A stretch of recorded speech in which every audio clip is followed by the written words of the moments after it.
नमस्कार दोस्तों, आप सभी का स्वागत है।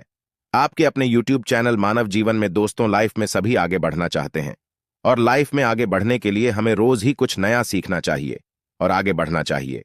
तो चलिए आज की प्रस्तुति शुरू करते हैं। श्री शिवाय नमस्तुभ्यम। हर हर महादेव। दोस्तों, पूज्य गुरु जी ने अभी अपनी कल की शिव महापुराण की कथा में मंगलवार के दिन किया जाने वाला 11 गेहूं के दाने का एक ऐसा विशेष उपाय बताया है जो उन्होंने आज तक अपनी किसी भी कथा में नहीं बताया है। पूज्य गुरु जी ने कहा कि जब आपके हाथ तंग चल रहे हो, जब रुपये पैसे कहीं से प्राप्त ही ना हो पा रहे हो, जीवन में चारों तरफ से सिर्फ और सिर्फ परेशानियां आ गई हो, उनसे बाहर निकलने का कोई रास्ता ना दिखाई दे रहा हो, तो 19 अप्रैल 2025 मंगलवार के दिन कर लेना। 11 गेहूं के दाने वाला यह उपाय होगी, हर मनोकामना पूरी मिलेगी, सभी दोषों से मुक्ति, इतना धन आएगा कि संभाले नहीं संभलेगा। माता लक्ष्मी जी और महादेव जी के आशीर्वाद से पूरे साल धन बरसता रहेगा। दोस्तों, जैसा कि आप सभी लोग जानते हैं कि 29 अप्रैल 2025 यानी मंगलवार को पड़ रही है वैशाख महीने की द्वितीय तिथि। और दोस्तों, यह वह तिथि है जो वैशाख महीने में पड़ने वाली सबसे बड़ी और वैशाख महीने की पहली द्वितीय तिथि है, क्योंकि यह मंगलवार के दिन पड़ रही है और हमारे हिंदू धर्म में इसका बहुत ही बड़ा और विशेष महत्व होता है। पूज्य गुरु जी ने कहा है कि अगर कभी भी मौका लग जाए और वैशाख महीने की द्वितीय तिथि मंगलवार को पड़ जाए तो आप लोगों को सिर्फ और सिर्फ 11 गेहूं के दाने वाला उपाय तो अवश्य ही करना चाहिए, क्योंकि इन दोनों तिथियों का संयोग बहुत ही कम आता है।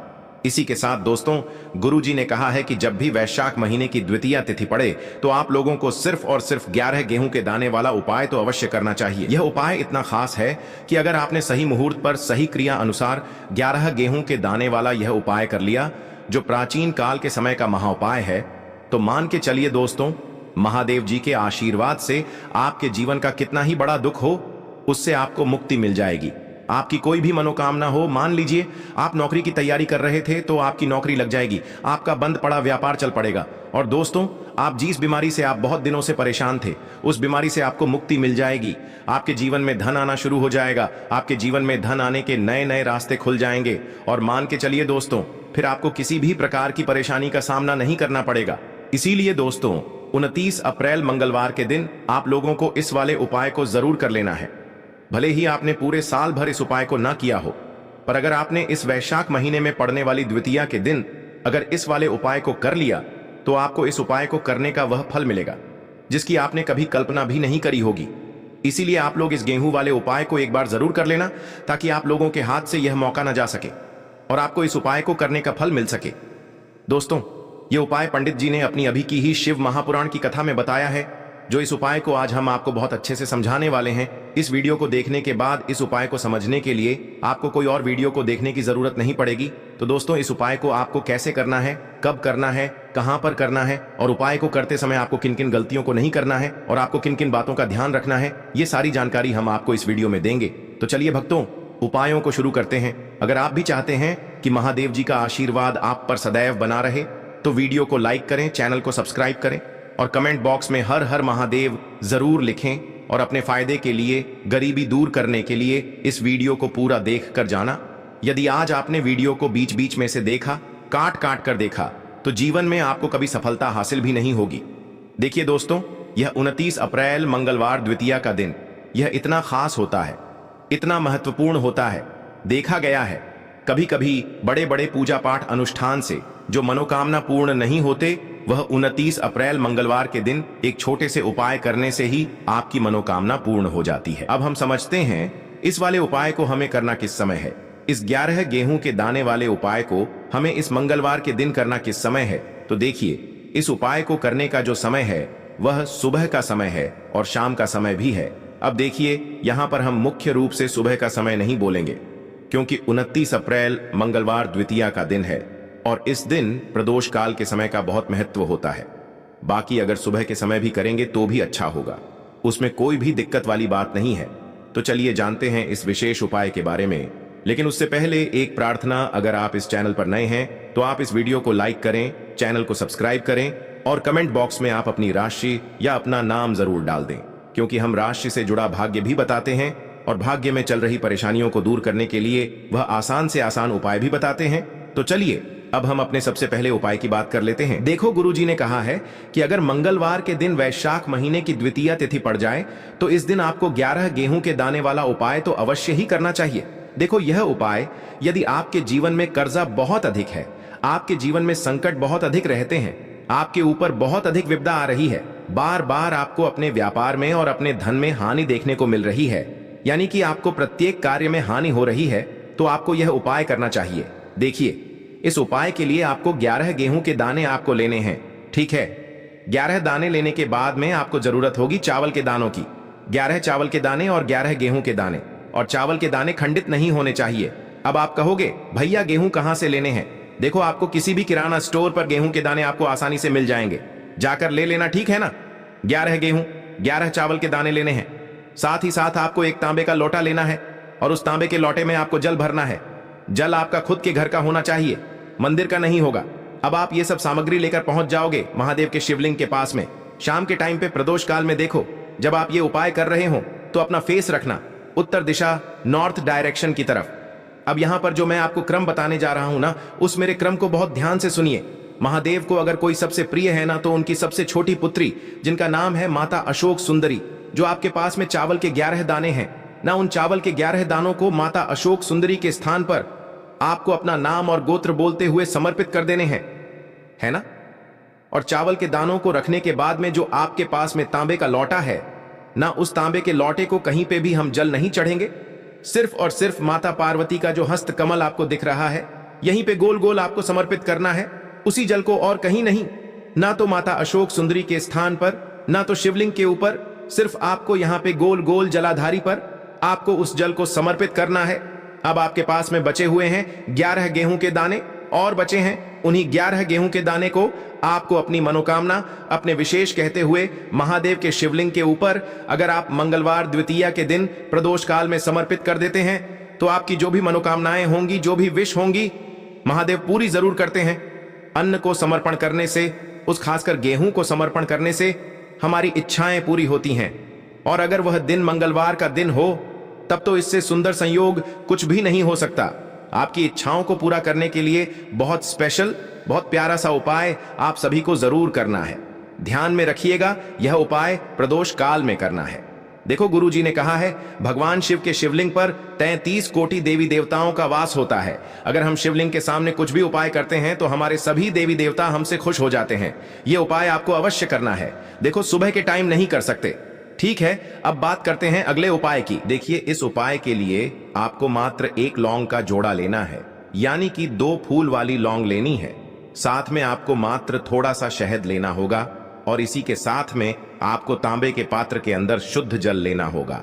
अब देखिए, इन सभी सामग्रियों को लेकर के आपको भगवान शिव के मंदिर में पहुंच जाना है। देखें, ये उपाय आप सुबह से लेकर शाम तक कर सकते हैं। तो वो सबसे पहले तो आपके पास जो 2 फूल वाली लौंग हैं, उन्हें आपको शहद के अंदर अच्छे से डुबोना है, यानी कि दोनों लौंग पर आपको अच्छे से शहद का लेपन कर देना है। अब आपको जो आपके पास 1 लोटा जल है, सबसे पहले तो उसे शिवलिंग पर धीरे धीरे समर्पित करना है, और श्री शिवाय नमस्तुभ्यम इस मंत्र का जाप करते हुए समर्पित कर देना है। अब आपके पास जो 2 फूल वाली लौंग है, शहद से उसे आपको शिवलिंग पर अर्पित करना है, और आपको प्रार्थना करनी है कि जीवन में जो रोग की स्थिति है वे समाप्त हो, जीवन के जो संकट और समस्याएं हैं वह सभी समाप्त हो, जीवन से जो कर्ज की समस्या है वह समाप्त हो। इस प्रकार से प्रार्थना करते हुए यह जो 2 फूल वाली लौंग ही शहद संयुक्त, इससे आपको शिवलिंग पर अर्पित कर देनी है। आपकी जो भी समस्या होगी इस मंगलवार के दिन अवश्य ही समाप्त हो जाएगी। तो इस प्रकार से आपको पहला उपाय करना है। अब हम बात कर लेते हैं दूसरे उपाय के बारे में। देखिए, देखो, यह उपाय आपके लिए सर्वश्रेष्ठ होने वाला है। देखिए, इस उपाय के लिए आपको मात्र 5 हरे मूंग के दाने आपको साबुत लेने हैं, खंडित नहीं होने चाहिए। इस बात का ध्यान रखें। और इसी के साथ मैं आपको एक तांबे के पात्र के अंदर अपने घर से शुद्ध जल ले लेना है। अब दोस्तों, इन सभी सामग्रियों को लेकर के आपको सीधे पहुंच जाना है भगवान शिव के मंदिर में। देखिए, इस उपाय को भी आप सुबह भी कर सकते हैं और शाम के समय में भी कर सकते हैं। देखिए, भगवान शिव के मंदिर में पहुंचने के बाद आपके पास जो 5 हरे मूंग हैं, उनमें से पहला जो हरा मूंग है आपको शिवलिंग के सामने जो नंदी महाराज होते हैं और उनका जो पैर उठा हुआ होता है, वहां पर आपको पहला हरा मूंग समर्पित कर देना है और आपको ओम नमः शिवाय इस मंत्र का जाप कर लेना है। फिर आपको दूसरा हरा मूंग लेना है और शिवलिंग पर जो श्री गणेश जी वाला स्थान होता है, वहां पर आपको यह दूसरा हरा मूंग समर्पित कर देना है, यानी कि शिवलिंग के सीधे तरफ आपको ये दूसरा हरा मूंग समर्पित करना है और फिर आपको ओम नम शिवाय या फिर श्री गणेशाय नम इस मंत्र का जाप कर लेना है। तीसरा हरा मूंग का दान आपको भगवान शिव की सबसे प्रिय पुत्री माता अशोक सुंदरी वाले स्थान पर समर्पित करना होगा। शिवलिंग की जो जलाधारी होती है, जहां से जल बह करके आता है, उसी जलाधारी के बीच में जो कहीं कहीं उठी हुई लाइन होती है सांप की आकृति के रूप में, वहीं पर आपको तीसरा हरा मूंग समर्पित करना है और फिर आपको ओम नमः शिवाय इस मंत्र का जाप कर लेना है। अब दोस्तों, चौथा जो हरा मूंग है उसे आपको भगवान कार्तिकेय जी का जो स्थान होता है शिवलिंग पर, वहां पर आपको ये चौथा हरा मूंग का दाना समर्पित कर देना है और आपको ओम नमः शिवाय इस मंत्र का जाप कर लेना है। अब दोस्तों, आपके पास जो पांचवा और अंतिम हरा मूंग बचा हुआ है, उससे आपको उससे जल के पात्र के अंदर डाल देना है और इस हरे मूंग से युक्त जल से आपको भगवान शिव के शिवलिंग का अभिषेक कर देना है। जल आपको बिल्कुल धीरे धीरे समर्पित करते जाना है और लगातार आपको शिव महापुराण के मूल मंत्र श्री शिवाय नमस्तुभ्यम इस मंत्र का जाप करते रहना है।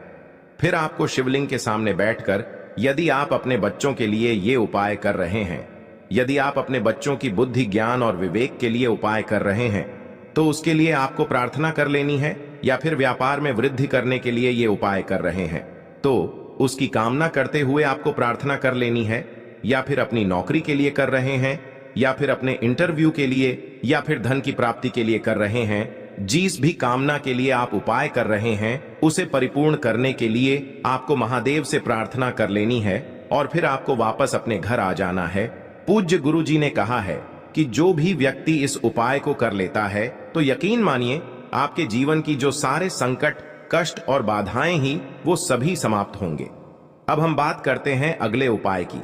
इस उपाय के लिए आपको एक दीपक लेना है।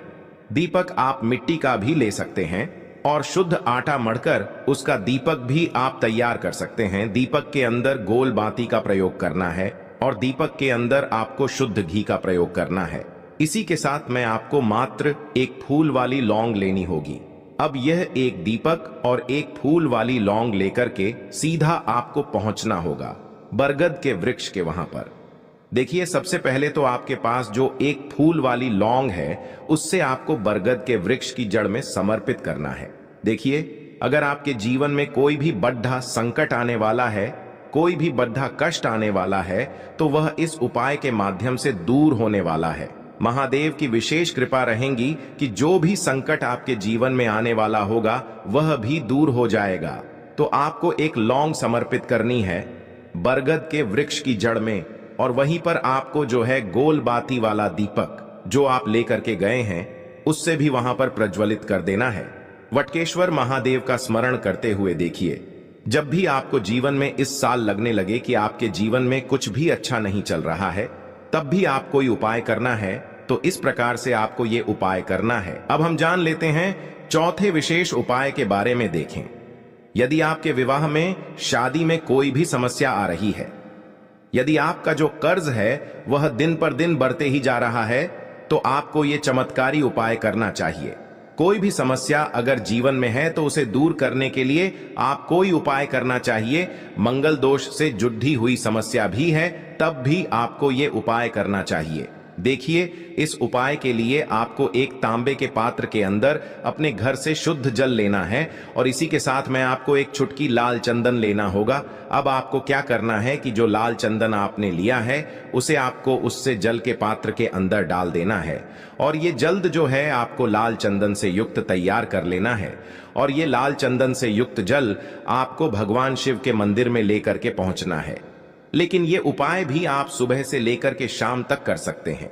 अब दोस्तों, ये जो लाल चंदन से युक्त जल हैं, इससे आपको भगवान शिव के शिवलिंग पर धीरे धीरे अर्पित कर देना है और आपको लगातार श्री शिवाय नमस्तुभ्यम इस मंत्र का जाप करते रहना है।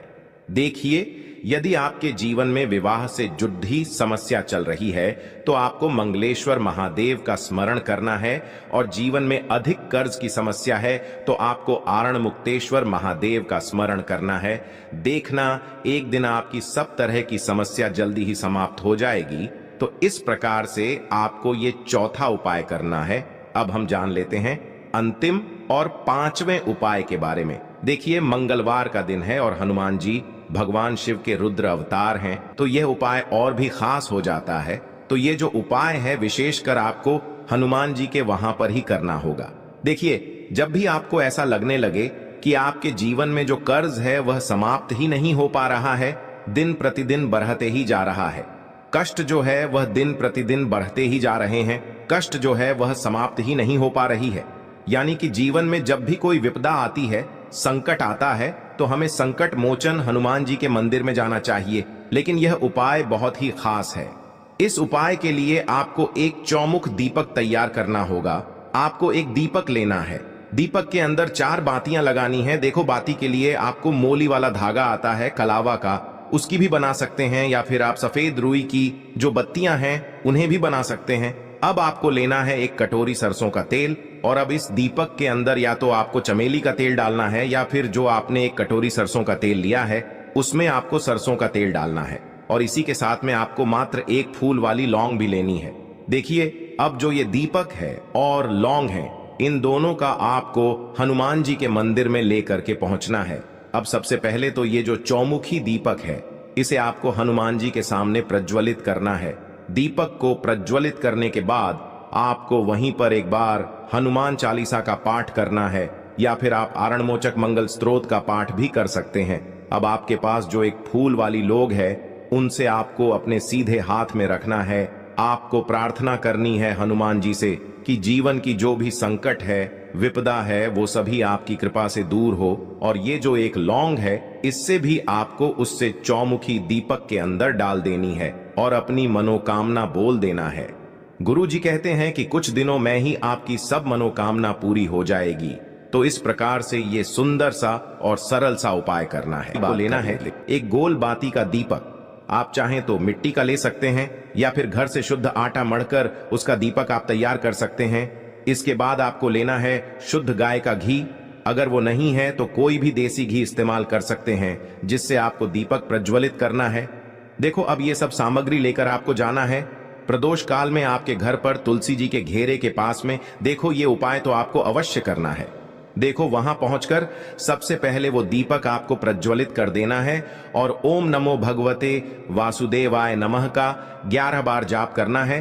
उसके बाद आपको अपने सीधे हाथ में थोड़ी हल्दी लेकर उस दीपक में अपना नाम और गोत्र बोलते हुए डाल देना है। उसके बाद माता लक्ष्मी से आपको प्रार्थना करना है कि हे महालक्ष्मी, हमारी सभी दुख तकलीफों को दूर करो। हे महादेव, हमारे सब दुख कष्टों को खत्म करो। इस भावना से आपको ये उपाय करना है। आज के लिए बस इतना ही इस वीडियो में दी गई जानकारी।